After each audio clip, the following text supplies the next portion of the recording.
"Shut up and hand over all company property."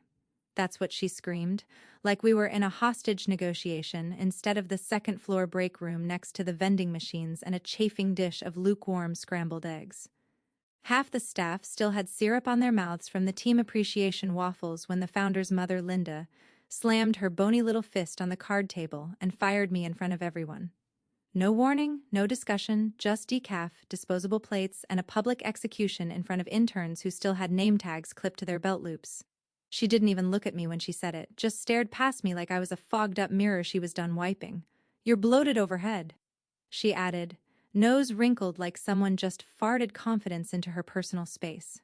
I stood there, still holding a Dixie cup of orange juice while her voice echoed off the stained acoustic tiles, and that's when I realized something. I didn't feel rage, or heartbreak, or confusion. I felt relief, because I'd spent 19 years building this place like a haunted dollhouse. Every bolt cataloged, every contractor vetted, every lease printed in triplicate and paper clipped by color. And now the family matriarch, who once asked if Ethernet was a type of yogurt, had decided she could run the ship. Cute. So I smiled quietly, took a napkin, wiped my fingers, walked over to the folding table where she stood, and gently laid down my badge like it was a prayer card at a funeral. Then I asked one question. Not loud, not dramatic, just clear enough to cut the silence in half. "Then why did 4 lease payments go to Stone Lake Holdings LLC? The chewing stopped. Forks froze midair. "You ever watch a fire alarm blink before it goes off? That's what her face did. Her mouth twitched like she was about to laugh. But then the meaning unwrapped itself behind her eyes, and she blinked twice. Now, before we go any further, I know most of you listening don't hit that subscribe button. That's fine. But if this kind of corporate soap opera keeps your coffee break interesting, go ahead and tap subscribe and like the video. Really motivates the team. Plus, the more people we reach, the more Karens we dethrone. Win-win. Anyway, Linda, bless her Botox-blitzed heart, tried to recover. She looked down at a legal pad like maybe the answer was scribbled there between a muffin recipe and a list of people who still returned her calls. But I didn't wait around for the light bulb. I just turned, grabbed my bag, and walked out. Calm as a coma. On my way out, I passed Craig from finance. He looked like someone had just whispered a war crime into his ear. I winked and said, "Check the routing numbers." Security didn't stop me. They watched me like I had a pipe bomb in my purse, but no one dared touch me. I was already halfway down the hall when my phone buzzed with a text from Sarah in HR. "What was that?" I typed back 2 words.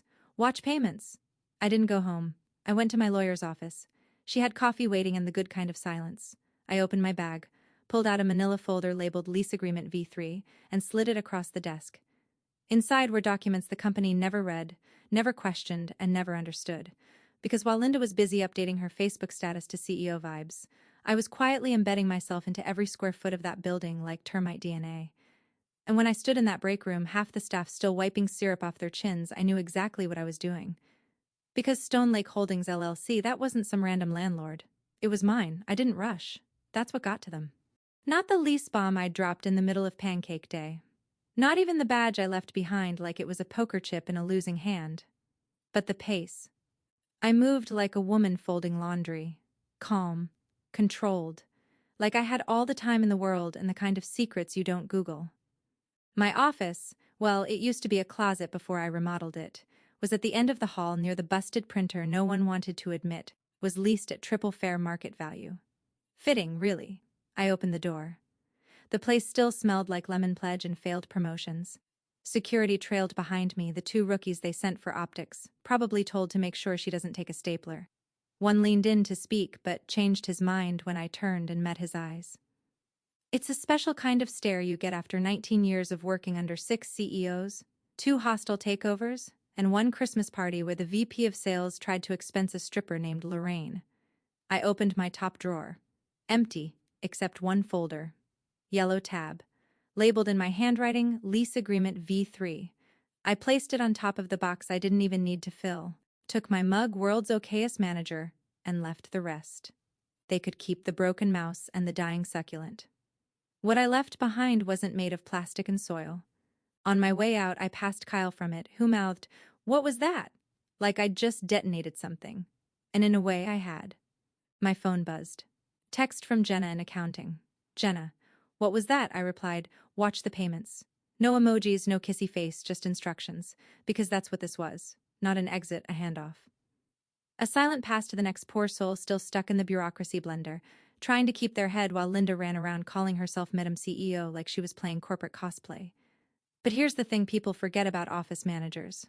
We see everything. Who signs what? Who skips the meetings? Who's screwing who in the third-floor utility closet? And more importantly, who reads the leases? Which, in this case, was no one. Flashback to 11 months ago. 11 months. I'm in the back corner of a conference room, AC vent blowing directly onto my neck while the founder skims a lease renewal for our new satellite office. Except it's not a renewal. It's a brand new lease.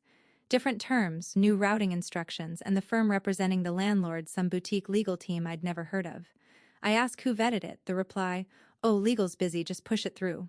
Push it through? Like we were ordering throw pillows from Wayfair. Not locking into a quarterly auto-renewed lease at 4.6% escalation. That's the day I opened a new file on my home laptop. That's the day I called a lawyer friend from my HOA board and said, "Hey, walk me through Delaware LLC registration." Because if no one was going to read the fine print, someone might as well write it.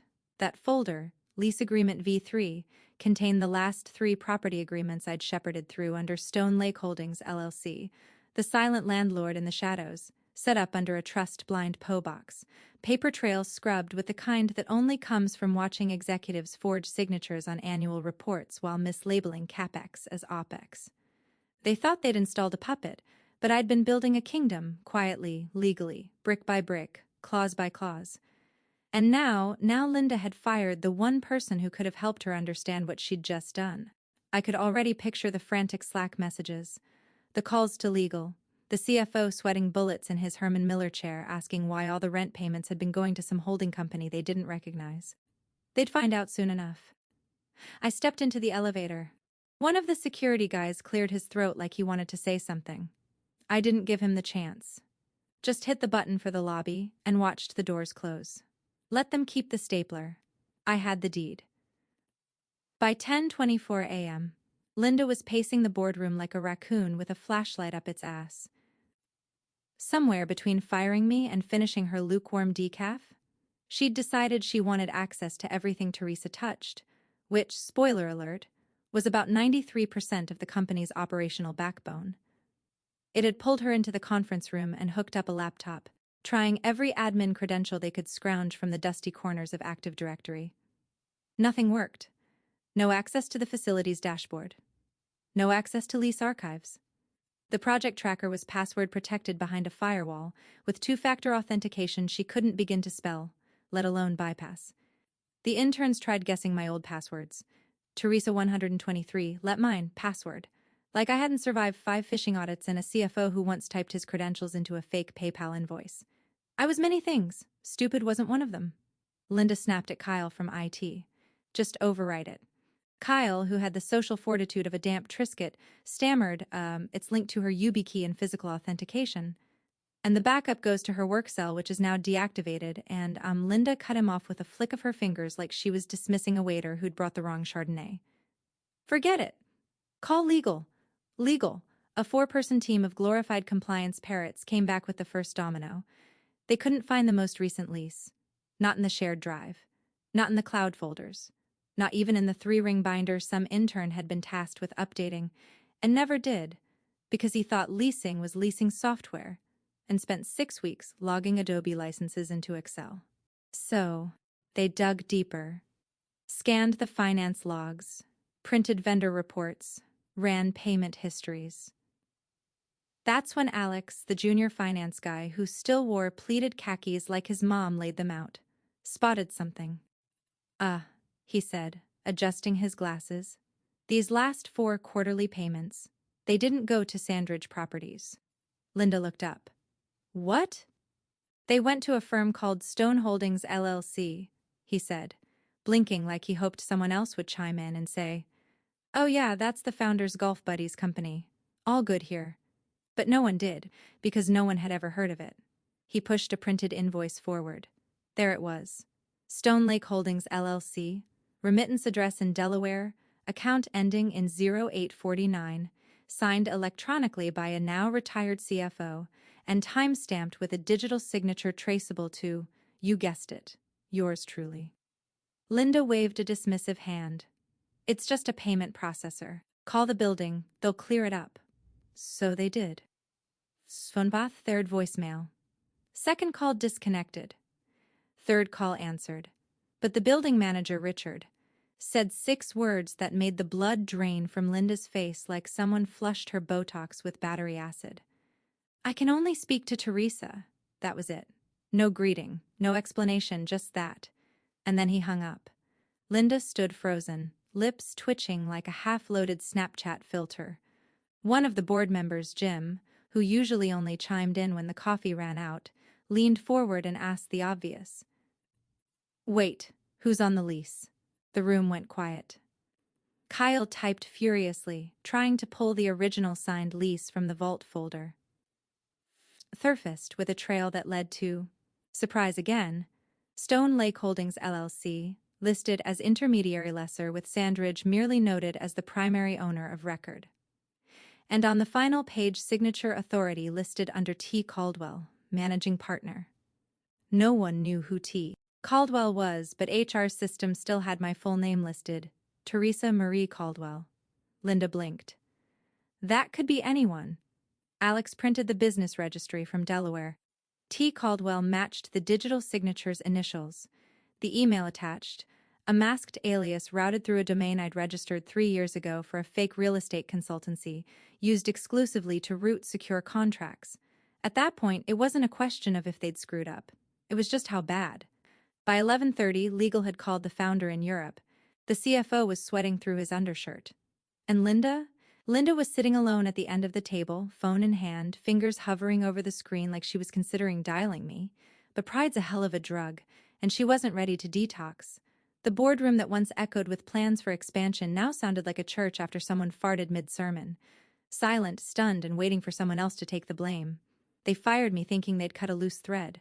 They were about to find out I was the seam. The CFO hadn't blinked this much since the Q4 earnings call when the founder accidentally said bankruptcy adjacent instead of strategic restructuring.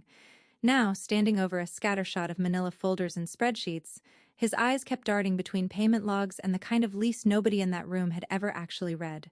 Because here's the punchline. They had signed it. The lease we wrote wasn't forged, wasn't slipped in with sleight of hand or laced with invisible ink. It had been emailed, printed, signed, countersigned, and blessed by the very man who used to remind me weekly to order more K-Cups. The previous CEO, Frank, had signed off on the updated facilities agreement a week before retiring to Florida, where he now plays pickleball and probably has no idea he gave me the keys to the kingdom. The CFO circled the payment terms with a red pen like he was prepping for a deposition. The lease stated that rent was to be paid quarterly to Stone Lake Holdings LLC, acting as intermediary landlord per the rights outlined in Exhibit B language that looked just legal enough to skip a second glance. The escalation clause was there, the renewal clause was there, and tucked neatly in a footnote no one had ever questioned was the key phrase. Any and all notices to the intermediary shall be directed to the authorized representative listed in Appendix G.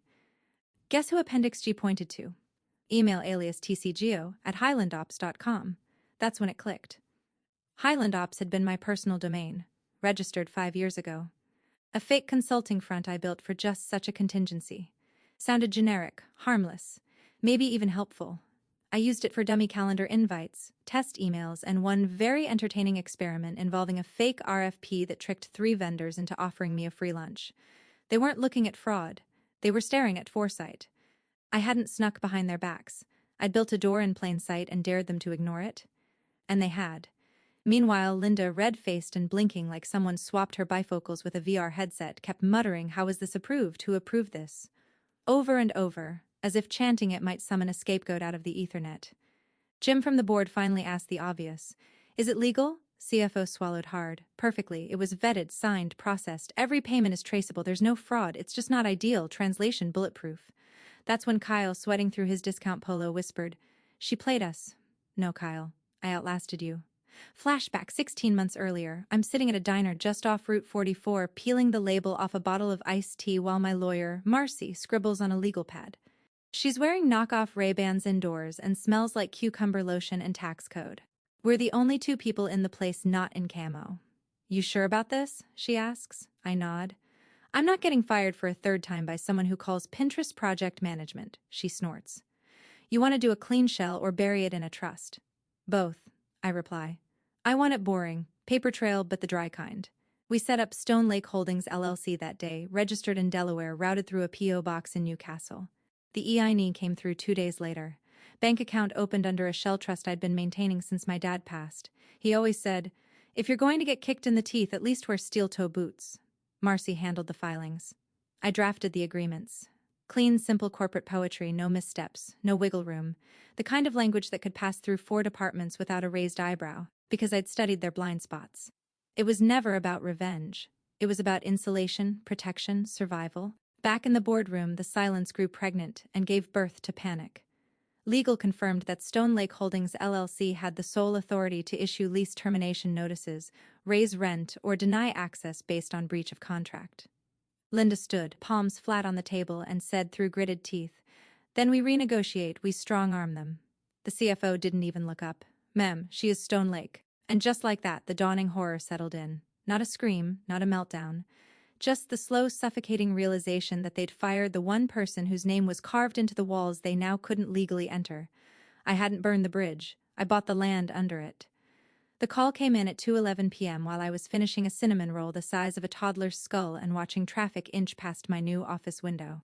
The line was blocked, but I picked up anyway.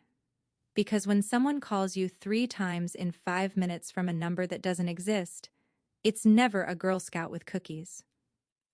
"Ms. Caldwell," the voice said, dry and clipped, like someone with a law degree and a caffeine deficiency. "We're reaching out from Goldstein, Meyer & Platt, representing your former employer." "Sure," I said, licking frosting off my thumb. "What can I do for you?" He hesitated, which already told me everything I needed to know. Lawyers don't hesitate unless they're trying to figure out how not to step in their own legal dog. "We're reviewing some recent documents regarding the lease agreement for your previous company headquarters. There appear to be inconsistencies. We'd appreciate your cooperation in clearing a few items up. Should be quick." "Inconsistencies," I repeated, leaning back in my chair. "You mean the kind where someone signs a lease without reading the terms? Or the kind where a CEO's mom fires the landlord during breakfast?" He didn't laugh. "That's the thing with corporate legal. No humor, no soul, and no real power unless someone upstairs gives them the go-ahead, and no one was giving the go-ahead now. They were calling because the grown-ups in the building told them to." He cleared his throat. "Some parties are interpreting these actions as potentially deceptive. There could be grounds for, hypothetically, pursuing charges under business fraud statutes, particularly if the intermediary relationship wasn't disclosed during execution." I smiled so hard my cheeks ached. "Right," I said. "You should probably read the indemnity clause in Section 6 too." Silence. Dead air.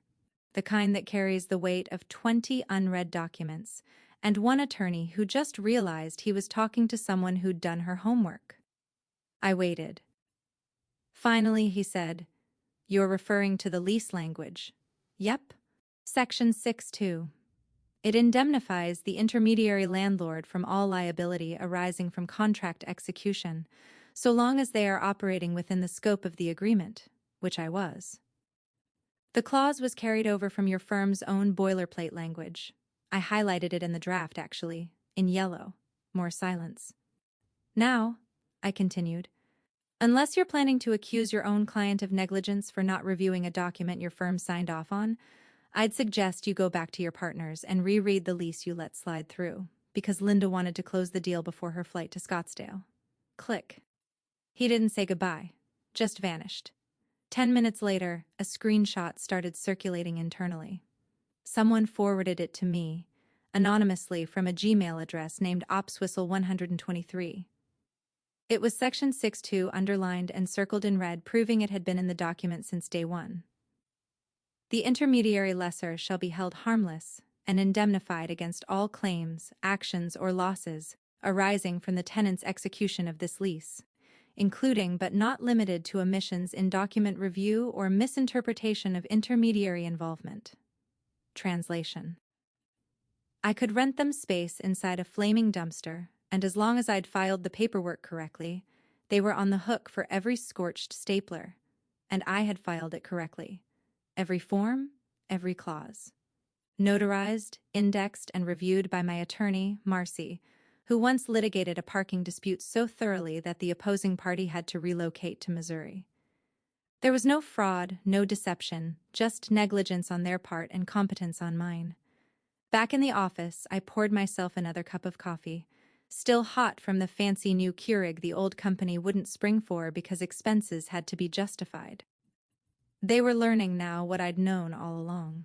The cost of undervaluing the woman who knows where the pipes are buried isn't a line item. It's a reckoning. And this was just the start.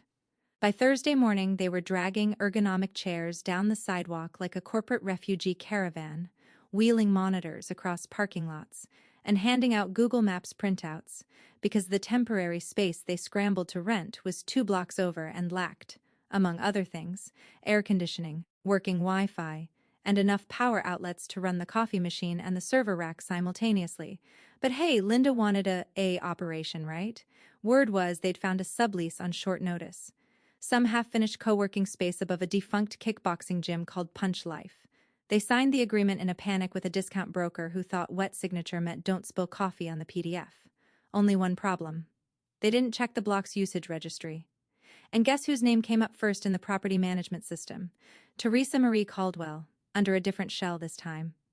Riverside Holdings, LLC, registered 14 months prior.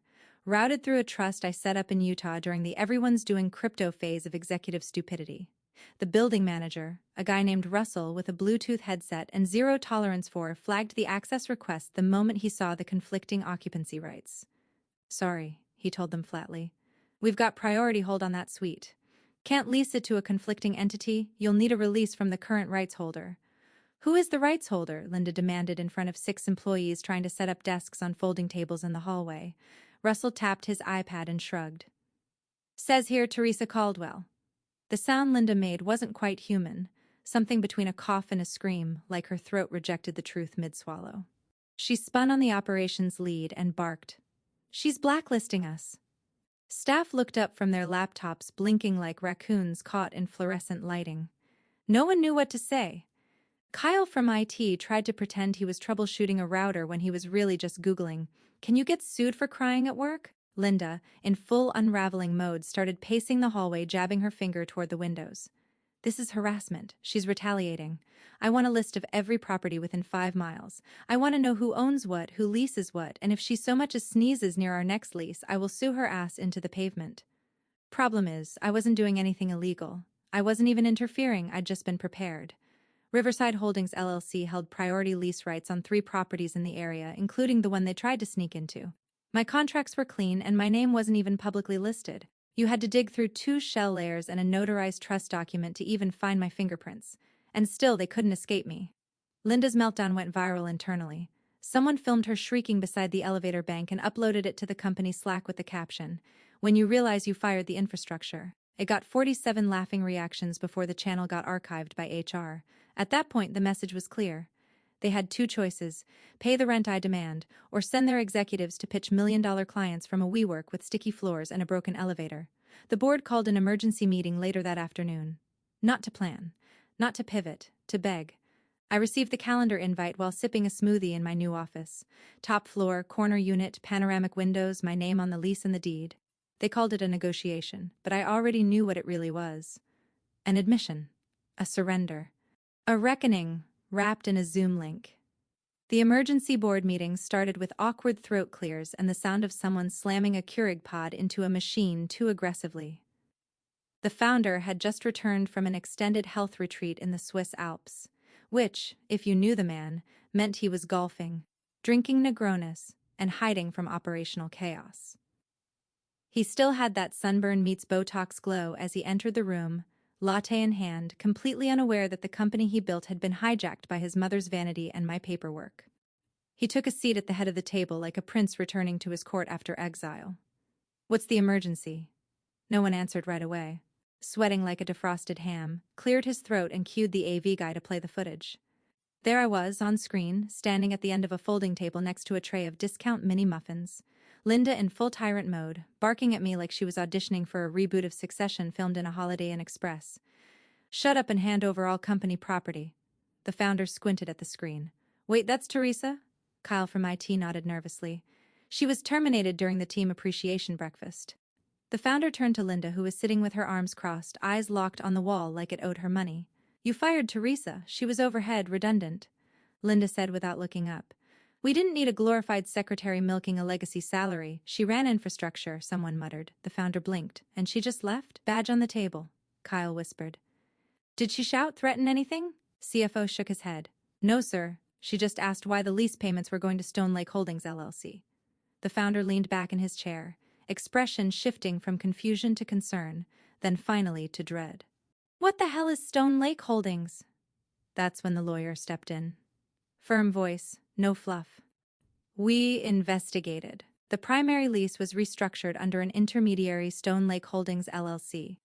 Fully registered, legally binding. Executed with proper authorization by your office last year. Who owns Stone Lake? He asked. The lawyer hesitated, then passed over a printed packet. Teresa Caldwell. Through a series of holding companies and trusts, she has full landlord rights. We confirmed it with the property manager. The room fell into stunned silence. The only sound was the hum of the AC and someone coughing into a fist. Wait, said Julia from Strategic Growth, eyes wide. We fired our landlord? A murmur of disbelief circled the table. She's cut off our access to the new temp space, Kyle added, voice shaking. Her other shell has leasing rights on that block, too. I had to hold my meeting in the parking lot, Jim from sales blurted. A bird shat on my iPad. The founder looked like he'd swallowed a thumbtack. Why wasn't I notified? Linda finally spoke, voice brittle. It was a facilities issue. I didn't think it warranted board-level attention. You fired someone with full authority over our real estate portfolio, the founder said slowly, without even reading the lease. She was a threat, Linda snapped. Too much power consolidated. She ran everything like her personal domain. Because she was the only one who understood it, the lawyer replied, steepling his fingers. We've reviewed the lease. She holds the only rights of re-entry. They're airtight. And unless we pay her or she voluntarily releases the clause, we are in breach. CFO piped in, voice barely above a whisper. Also, Section 7.4 says rent defaults trigger a personal guarantor clause, meaning the board could be held individually liable for certain penalties. Dead. Silence. The founder rubbed his temples. Jesus Christ, Mother. Linda said nothing. Then someone bold, someone tired, murmured, maybe it's time we reconsider leadership before she gets us blackballed from every lease in the Tri-County area. The founder looked around. No one objected. Even the intern, still technically unpaid, nodded slowly, like he'd just seen his whole college debt flash before his eyes. The meeting ended with no resolutions, no public vote. But when Linda stood up and left without a word, no one followed. They just watched her go. Her grip wasn't just slipping, it was gone.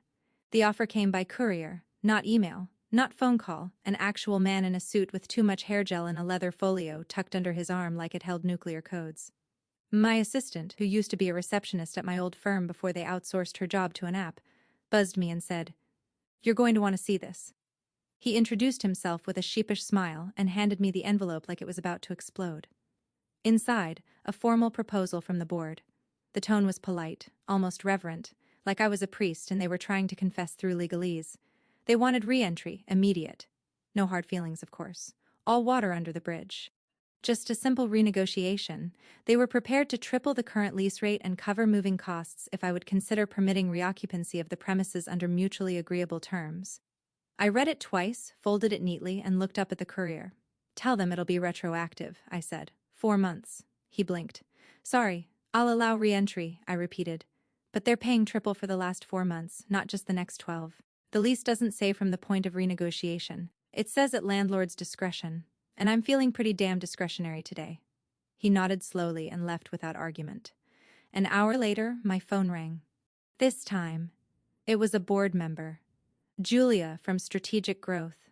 The only one who ever brought her own pen to meetings. She sounded exhausted, like she'd been fielding calls from staff working in stairwells and janitor closets. Teresa, she started.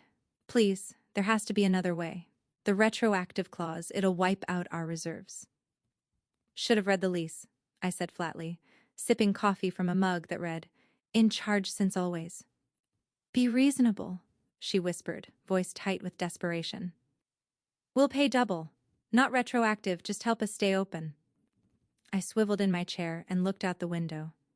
Downtown buzzed beneath me, and in the glass I caught my own reflection. Calm, composed, and finally unshackled. A flashback rolled through me like a bruise waking up. 3 years ago, the KOO position opened. Twice. I was promised a review. Instead, they brought in Vince. Vince with the bad tie knots and worse ideas. Vince who thought HR fell under snacks and morale. Vince who once asked me if leases were the same as rentals, just with fancier fonts. Vince lasted 5 months. They didn't call me then either. 6 months after that, a new search began. I sat on the panel, scored highest in every internal evaluation, wrote the damn onboarding plan for whoever got the job. Did I get it? No. They gave it to Chad. And when Chad fell apart after embezzling conference funds to finance a pyramid scheme involving alpaca meat, they froze the position until further notice. Until Linda arrived. She didn't even ask if I wanted the role. Just assumed I'd keep the wheels turning like always while she played CEO Barbie and scrolled vision statements in glitter ink. Now they needed me, and I wasn't angry. I wasn't even smug. I was done being overlooked.